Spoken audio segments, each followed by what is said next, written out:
Surviving infidelity. My life improved after cheating wife left. My story actually goes back a few years, but the current situation with the pandemic has sort of brought it back to life in a way. I turned 39 last December. My girlfriend's birthday is 1 week before mine and my daughter's falls in between, so we tend to have a birthday week celebration. We had been together for nearly 7 years at the time, married for almost 5. I thought we were very happy.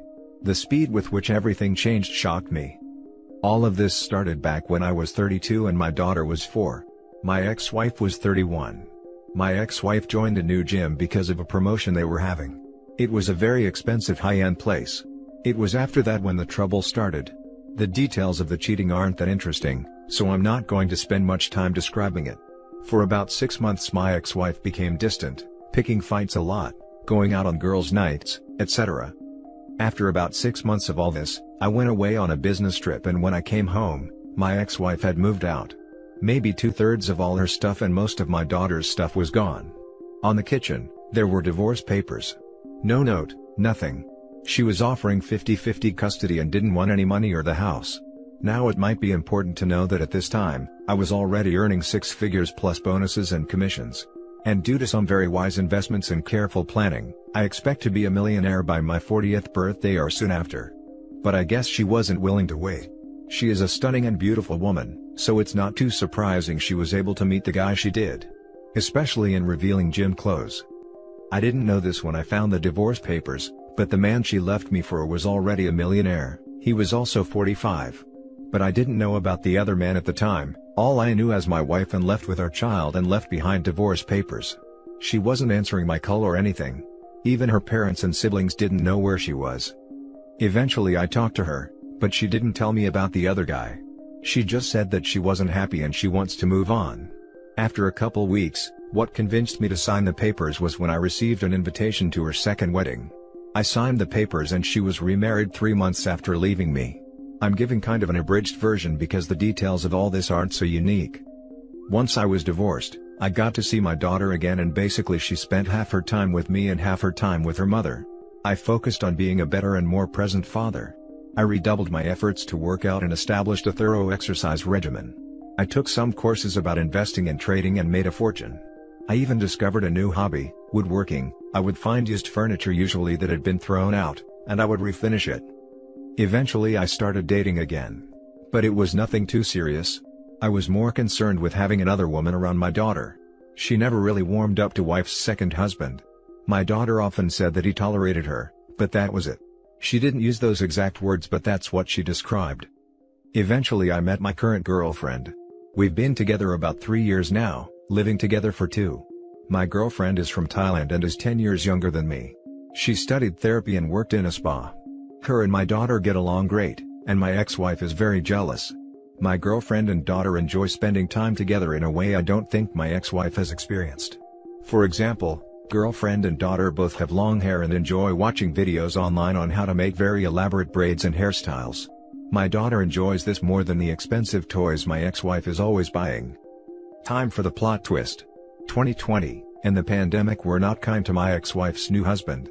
He worked as a business consultant and lost about 75% of his clients when the companies wanted to save money. They might hire him again in the future but now it's tough. He still has plenty of money but he was essentially living paycheck to paycheck. Furthermore, it turns out he was also heavily in debt. I don't know all the details, but I've heard he has hundreds of thousands of dollars in credit card debt, as well as outstanding loans. He had to sell his house and they moved into a condominium. He had sell off a lot of his assets to cover most of the costs. He is still comfortable but their lifestyle took a drastic downgrade. The upside for me, my girlfriend, and daughter, is that my daughter has been living with us full-time for nearly a year. I happily volunteered to take her while they were dealing with their financial situation. The 3 of us have already visited my girlfriend's family in Thailand, and after the pandemic situation is over, we are going to go back and have a wedding in Thailand. We are tentatively planning on relocating there. My daughter visited Thailand with us and we haven't fully talked about it, but she is excited about living in Thailand with us. She has even started taking Thai language lessons online. I don't know how this will work exactly and it's not like it will happen tomorrow, but I guess I'll just have to wait and see what happens. Anyway, that's my story. I hope it can help as a source of encouragement and motivation for people going through something similar. Remember that things can get better even after a bad situation. Now for the top comments. Be sure to send your ex a wedding invitation. Yeah, laughing my butt off. That would be great. Thai girlfriend/wife. You know you will be the financial provider for her Thai family and more. Listen to above comment. I hate to be negative, but I've lived in Thailand and have family there. You wouldn't believe how many expats live there and are married to Thai women, and basically supporting their whole family. Protect your assets and get a prenup. If not for you, then for your daughter's future inheritance. Aside from that, glad you were able to bounce back from a terrible situation and thrive. Her affair partner did you a huge favor. The divorce would have cost you a lot more if she waited a few years or wasn't in a rush to get divorced. The best revenge is sitting back, waiting, and watching their shiny new life crumble. I bet your ex is full of regrets, haha. Now for the next story. Private investigator caught my wife cheating the past 4 days. I caught my wife cheating for the past 4 days. Suspected for months, finally confirmed. She went to the guy's house today for an hour and 20 minutes. I won't go into details because they are too painful right now. I meet with a lawyer tomorrow as I plan on filing for divorce. We have 4 kids together, and a stepdaughter I have raised since 4. I feel so bad for my kids, but she has pied at every turn, and only tried to make me out as the bad guy for suspecting her. I am a good father and a great husband. I just don't understand why this is happening. I am 4 years younger than her, in great shape, and have always been there for her. Why do people do this? I hope my children will be alright. I am confused because I am still madly in love with my wife. I have been on top of my husband game, even reading books and carrying out the advice. Why is there such cruelty in this world? I have been reading this forum for days now and have to say thank you to all the kind souls that give great advice here. This forum has been a huge help. Thank you in advance for giving a damn. Now for the advice before the little update. Please take heed this advice. You will confront her finally with proof. She will bring the waterworks and beg for forgiveness. See past it. Don't allow the love you still have for her distort your thinking. Good luck. She isn't sad she did it, just that she has been made. For the love of God, don't tell her you know until the last day of divorce or mediation. You need to blindside her and her lawyer. My ex's lawyer got blindsided harder than my ex did. They don't want to tell the truth. Not to you and not to a lawyer. My lawyer would lay down a picture of my ex with a man, and then she'd say, "Was this guy just one time? I suppose this other guy was just one time too. Was it one time on this day and just the one time on that day and then one more time on this day?" Ex's lawyer almost walked out on her. Play your cards when you're at the poker table. For your info, you seem resolute in your course of action, and for that I salute you. Be forewarned, the moment you hit her with divorce papers, she very possibly could shift gears. Expect denial, tears, screaming, yelling, apologies, speaking in tongues, attempts at intimacy, whatever. Listen up and listen good. She is not upset you are divorcing her, she is upset she was caught. Good luck OP, and keep us posted. Hey mate, sorry you are here. Please remember her actions are no reflection on you. You could be a perfect partner, but some people are just broken. Take care of yourself and your mental health. Don't confront her until you have your plan of how you want to proceed. After speaking with a lawyer, be prepared for her gaslighting, minimization and blame shifting. Do not allow her to manipulate the facts. You'll realize all cheaters work from the same handbook. This is sure to be an emotional ride, so get some support from a trusted family member or friend who can keep your secret until your plan is ready to actions. Work out, run, go to the gym. Whatever you do to help you work through stress, as the process between discovery and confrontation can really take its toll. Wishing you the best. You and your kids deserve better than what you've been given. Now for the little update. I filed for divorce today and then cleaned out the bank accounts. I left $100 in our joint checking. She thought I was out of town for work and went over to his house again. I got that too. She had no clue. For some reason I asked her to sleep with me before I disclosed that I knew. Afterwards I asked her if she was ready to be honest. She said, "About what?" I told her the affair. She never cried. She was just sorry that she got caught. She told me she felt like he was her friend and that they only had intercourse twice. Such a liar. I recorded the convo after that where she admitted to it again. She got angry when I told her I want half of the house. She threatened to do things I won't like if I insist on that. I told her I loved her and would still be there for her. She didn't care, Only about the house. This is a messed up world. She gave me some details like that they started talking at the Little League fields. Next story. 2 years post-affair, affair partner is now a part of my kid's life and it's hell. Anyone out there who's learned to cope and live a free life? I'll try to be as brief as possible. Recap of what's gone down. Happily married, almost too happily in hindsight, for 7 years, together for 10. Had 2 beautiful daughters that are my whole world. Renewed our vows, had a ceremony, she cried and put on a whole sweet show. It was a very special day. She started going to the movies by herself a few weeks later. Caught her having an affair. Found out she'd exchanged hundreds of messages a day with her AP, including around 400 on the day of our vow renewal. After being caught, she separated, said she was never happy, and more or less left me with our daughters.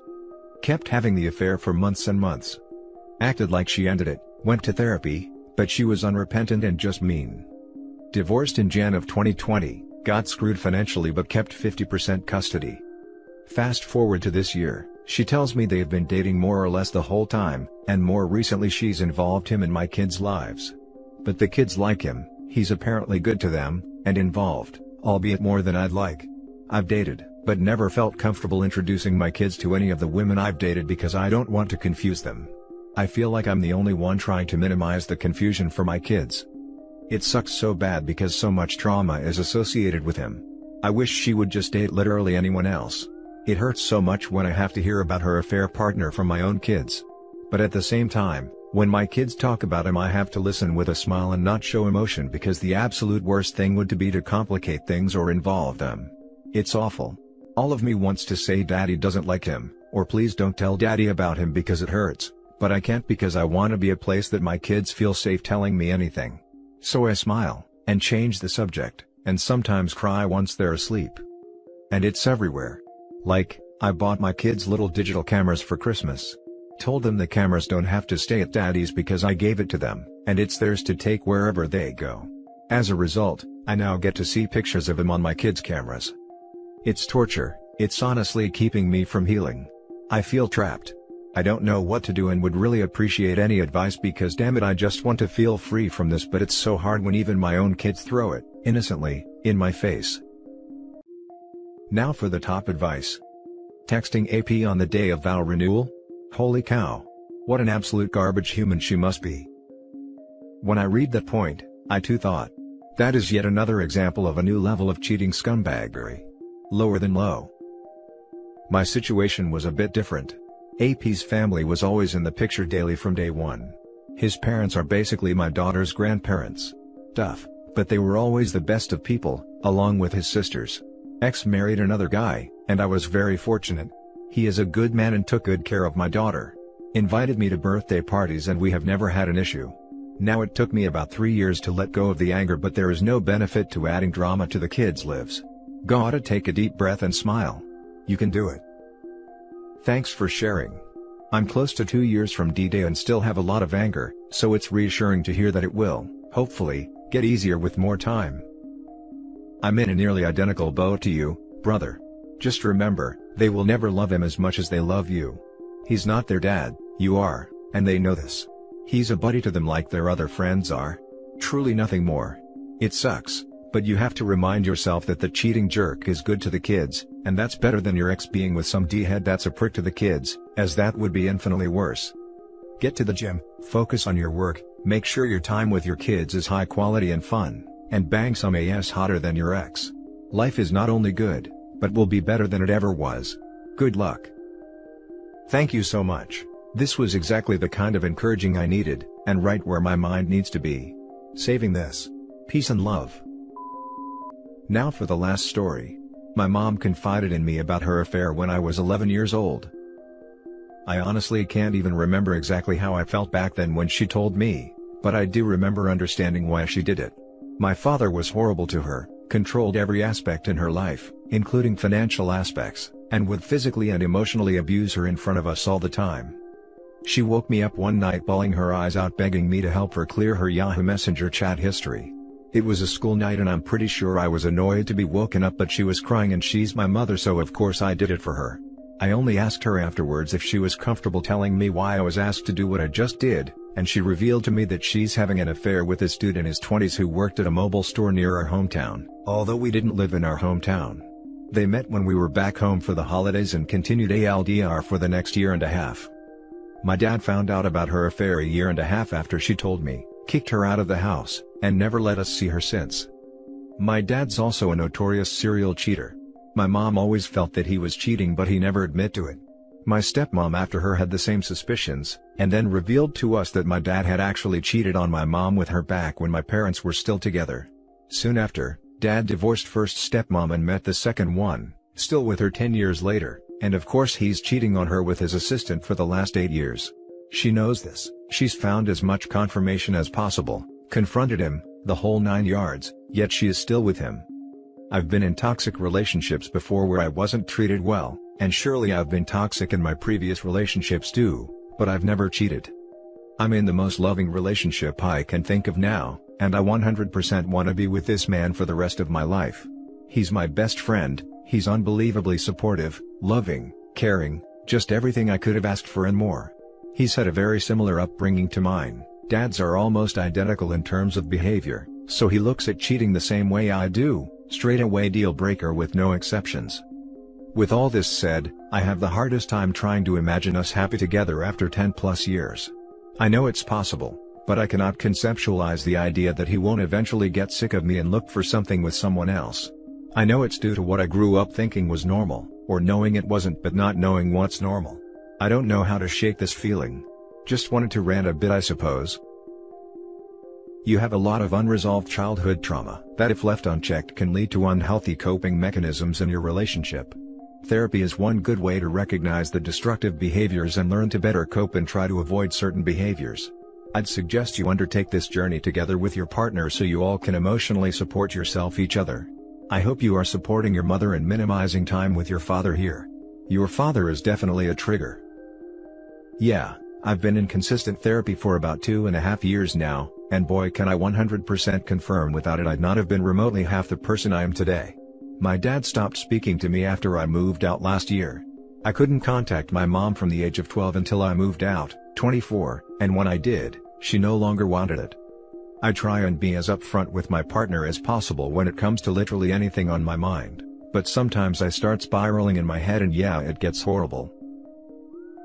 And that's it for this video, guys. If you have thoughts to share, leave a comment below. Don't forget to hit like and subscribe if you like this content. I'll catch you in the next one. Good day everyone.